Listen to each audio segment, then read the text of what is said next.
This judge should never work in the sport again. Gets the decision in a razor-close majority.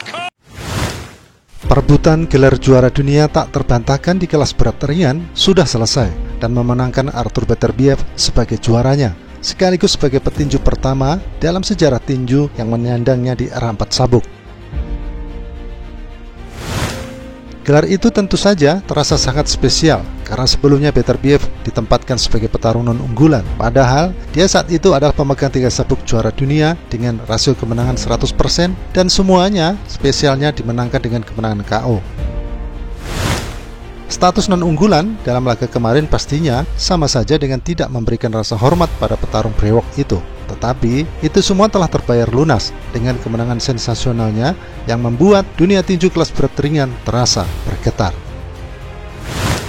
Dua juara dunia tak terkalahkan kelahiran Rusia ini telah memamerkan kemampuan terbaik mereka yang dapat ditawarkan tinju dari sudut pandang pertahanan, gerak kaki, stamina dan manuver balik yang konstan dalam permainan penuh taktik namun berisiko tinggi ini.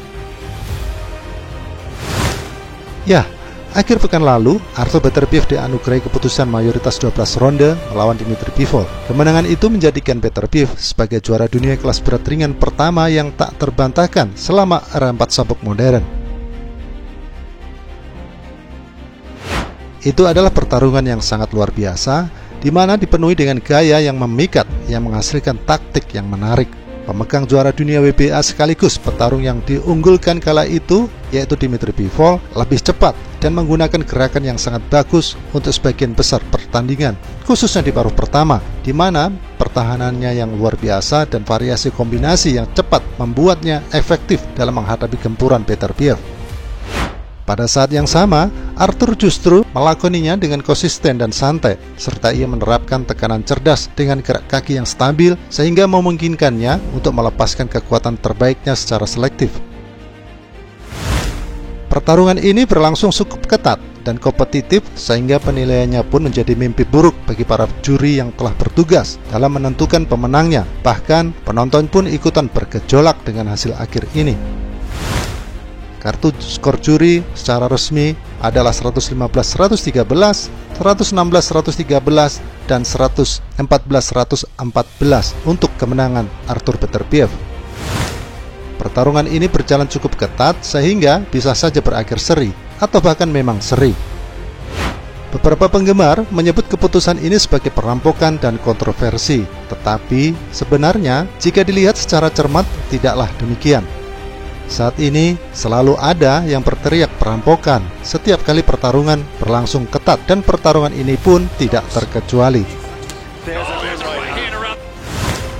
Sifat kompetitif dari pertarungan ini tidak diragukan lagi akan berujung pada pertandingan ulang dengan segera dan memang seharusnya begitu. Beterbiev dan Bivol telah membuktikan bahwa divisi mereka lebih unggul dari divisi lainnya dan pertarungan taktis mereka yang menarik hanya semakin menegaskan bukti ini. Promotor Eddie Hearn adalah orang yang paling ngotot untuk meminta duel ulang karena kekalahan Bivol kali ini tentu saja sangat merugikan diri mereka sebab telah menghancurkan rencana besar sekaligus pendapatan besar dengan melakukan bentrok melawan Canelo untuk kali kedua.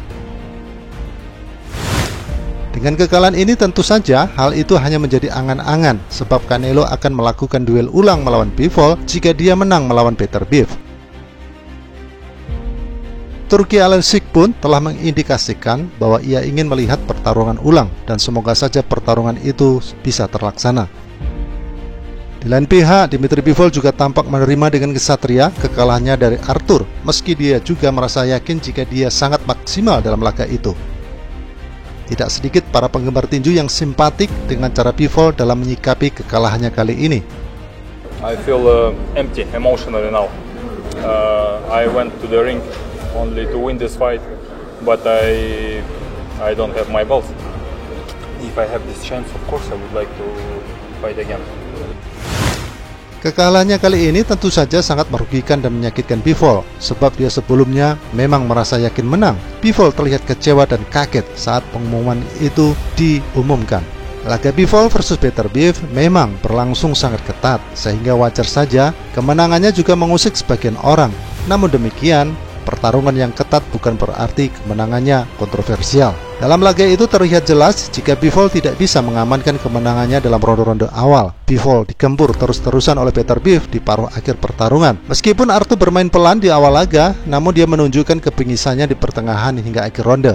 Dalam laga itu, Peter Biv sama sekali tidak menunjukkan jika usianya sudah menua. Dia bergerak lincah dan memberikan pukulan-pukulan kuat ke tubuh dan wajah Bivol. Penampilan Bivol mungkin bagus di awal, yaitu dengan melakukan pergerakan ke sana ke sini sambil melontar kombinasi, namun staminanya tentu saja tidak akan sampai. Peter Biv langsung bisa memotongnya hingga Bivol terlihat seperti tidak mampu mengeluarkan potensi terbaiknya lagi.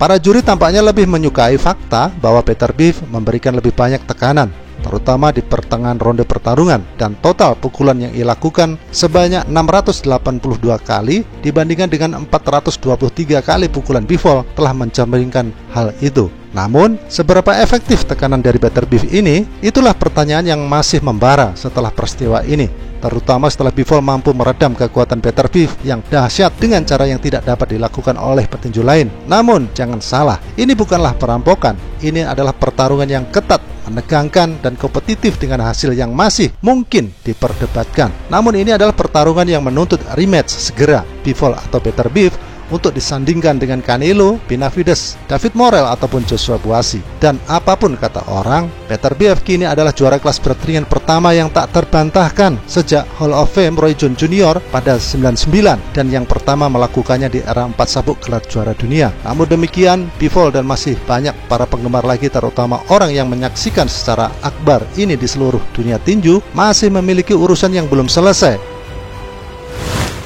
Ya, laga ulang ini harus segera terjawab, dan beruntung bagi para penggemar tinju dunia bahwa Turki Al Alsic setuju untuk menggemar rematch tersebut. Dalam sebuah wawancara yang dilakukan oleh salah satu media saat bos besar Arab Saudi itu keluar dari ring, Al Alsic tampak mengisyaratkan bahwa laga berikutnya akan segera hadir. It is one of the great fight ever I see in the last at least 20 years, okay?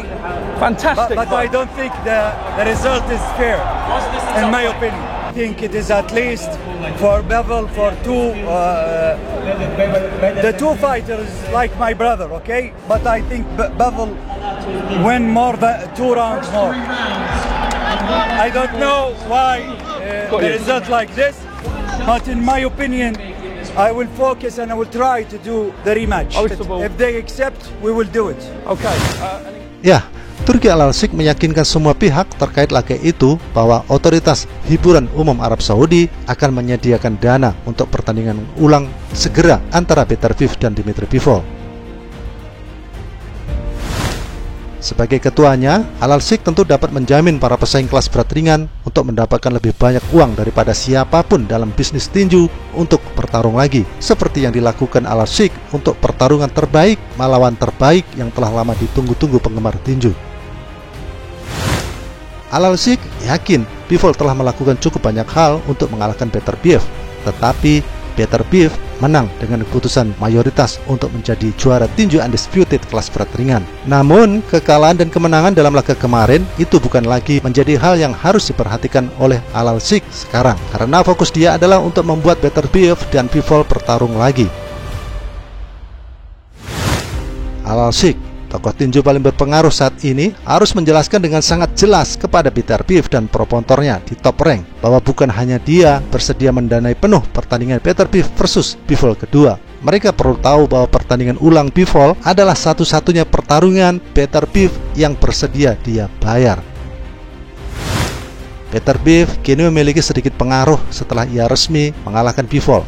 Tetapi tidak seorang pun hingga kini yang bisa membayar mahal dirinya, kecuali Turki Al Alsic, di mana dia memasuki industri ini pada tahun 2023 dengan bersedia memberikan sekitar $20 juta dalam bentuk gabungan hadiah yang diterima Peter Biv dan Bivol pada laga kemarin itu.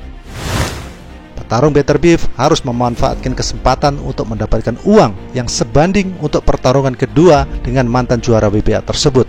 Kemudian, Peter Biv bisa menunggu pemenang antara David Benavides versus David Morrell. Meskipun itu juga akan membutuhkan kerjasama antara Arun dan Al Haymoun yang perusahaannya bekerja dengan Benavides dan Morrell.